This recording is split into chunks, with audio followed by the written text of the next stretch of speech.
Let's see, Matt, Iowa. You're on the Wilkow Majority. Hello. Yeah, hi. I just got a quick question. I just wanted to get back to what you were talking about with gay marriage.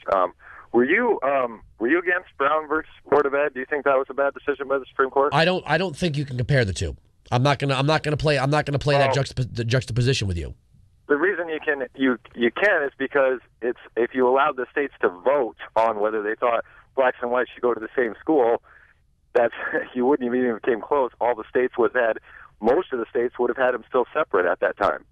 And now you're asking, you're saying, California. Really? So the 13th, 14th, and 15th Amendments were written after Brown versus Board of Education? Case in point, still relevant. No, it's not. No, those equal protection laws, those laws were already on the books with the 13th, 14th, and 15th Amendment. Now, if you want to talk about gay marriage as isolated from this, I'll do it with you. Yeah, absolutely. Well, do you think the majority should vote on rights of a minority? Well, do you think the majority should vote on the rights of gun owners? On gun owners? Yeah. I don't care. I'm a liberal, but I could care less about guns. That's the thing. It seems that we want to vote on people's rights when they're convenient. Now, since marriage is mentioned nowhere in the Constitution, meaning it's not under the guise of federal authority, the 10th Amendment tells us it's a state institution. That's fine. So the state government should decide. The state government should decide it. But anyway, it's not going to matter because eventually it's going to go to the Supreme Court. And we all know how the courts rule it. And now you got to understand something here. You got to understand my social opposition to gay marriage doesn't mean there isn't a perfectly legitimate avenue for gay marriage in the United States.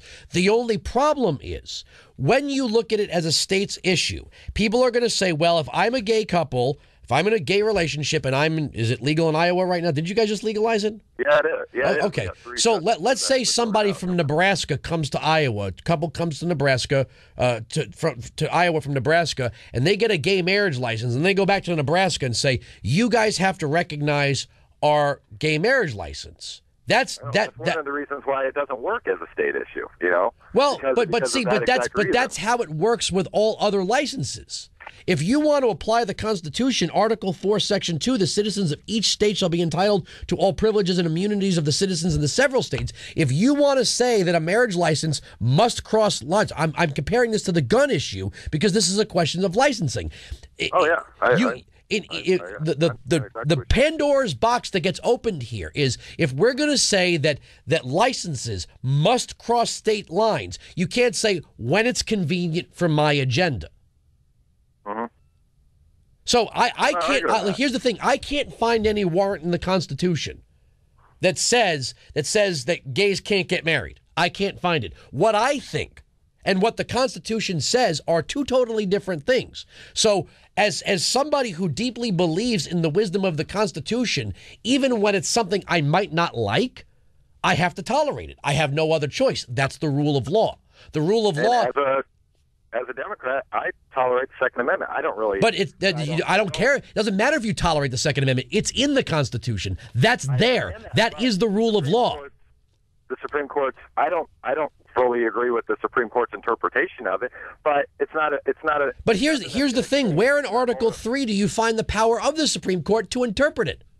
Exactly. And the Supreme Court is going to interpret the Equal Protection Clause when they finally take the case. I don't think America's ready for them to take the case, and they have delayed it, but they are eventually going to take the gay marriage case, and we all know how that's going to result. So this huge fight, how much money is being spent?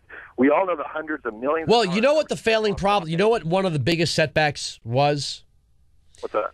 You always hear progressives and Democrats say one voice, one vote democracy, right? This is what democracy looks like. This is what democracy looks like, right? We're hearing that in Wisconsin. We're hearing it in Ohio. They put it to democracy not once but twice in California, and both times it got shot down. So basically they went to the courts and said, screw democracy. We're going to the courts. This is what democracy looks like. Republicans are always the one that are talking about, well, no, this is again consistency. Either you are willing to go with this is why I don't believe in pure democracy. I don't believe in pure... I can say the exact same thing back to you. We went to the Tea Party. Oh, the Tea Party. America doesn't want this health care. America doesn't want it. Well, you're going by the vote, and then now you're challenging the constitutionality of it. Because where do you find the constitutionality of it? We don't live in a democracy, sir. We live in a Republican form of government. It's in the Constitution. I mean, your argument. I mean, I understand your argument. I'm not making an argument. I'm stating fact. They're doing the exact same thing. No, I'm stating facts, sir. There is no warrant in the Constitution for the federal government to run a health care program. There just simply isn't.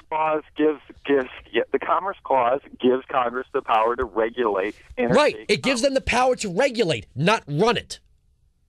There's a difference between saying all providers in the marketplace will operate by these rules and then saying we are now running a business within the said marketplace. There's no power of the government to run a business.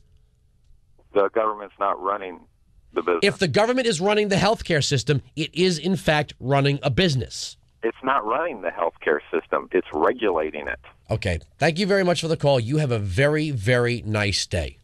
Do we have the John Conyers audio from yesterday? What do you think single payer is? What do you think single payer is? If you want to make the rules for the marketplace, go right ahead. But when the market reacts and rejects and you ruin certain players in the market over your newfound powers to make the rules, hey, I'm not saying you can't do it. Just don't complain when it doesn't work.